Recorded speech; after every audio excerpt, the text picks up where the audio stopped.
পরিস্থিতি আপনারা নিশ্চয়ই অবগত আছেন। গত কয়েকদিন ধরে বাংলাদেশে যে অব্যাহত ধর্ষণের ঘটনা ঘটছে, প্রত্যেকটি ঘটনার পেছনে ক্ষমতাসীন দলের ছাত্রলীগ, যুবলীগ, শ্রমিক লীগের দুর্বৃত্তরা জড়িত।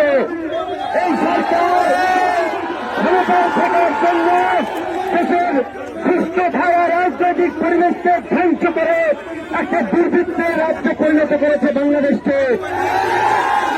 আজকে বিচার ব্যবস্থাকে দলীয়করণ করে জনগণের ন্যায় বিচার থেকে এই সরকার জনগণকে বঞ্চিত করেছে।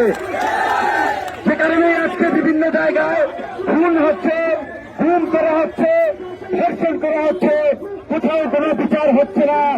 বরঞ্চ আমরা দেখি ধর্ষণের বিরুদ্ধে ছাত্র জনতার যখন প্রতিবাদ হয় সেখানে ওই দুর্বৃত্ত ছাত্রলীগ, যুবলীগ হামলা করে।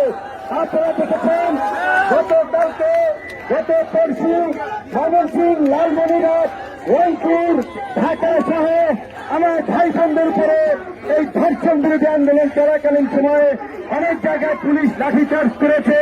ক্ষমতাসীন দলের ছাত্রলীগ, যুবলীগরা আমাদের উপরে হুমকি দিচ্ছে অব্যাহতভাবে এবং বিভিন্ন জায়গায় আমাদের সহযোদ্ধারা যেন প্রতিবাদ না করে তাদেরকে মেরে ফেলার হুমকি দেওয়া হচ্ছে যদি তারা প্রতিবাদ করে।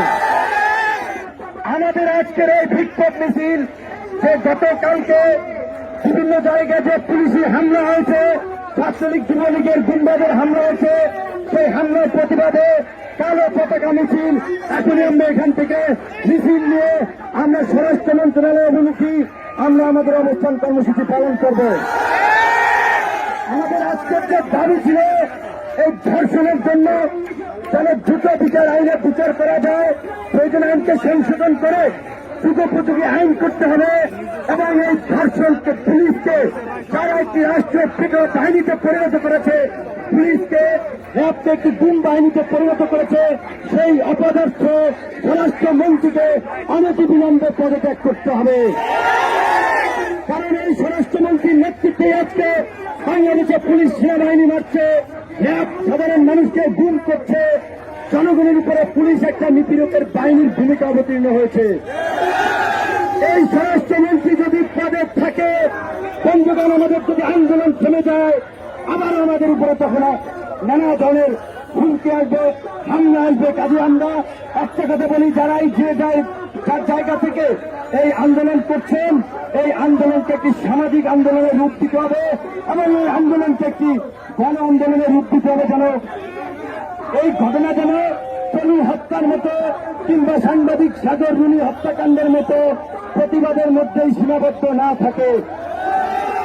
এই ঘটনা যেন চাপা পড়ে না যায়, সেজন্য আমাদেরকে সজাগ দৃষ্টি রাখতে হবে এবং আমাদের এই ধারাবাহিক কর্মসূচি অব্যাহত রাখতে হবে। এখন আমরা স্বরাষ্ট্র মন্ত্রণালয় অভিমুখী আমাদের বিক্ষোভ মিছিলটি যাবে।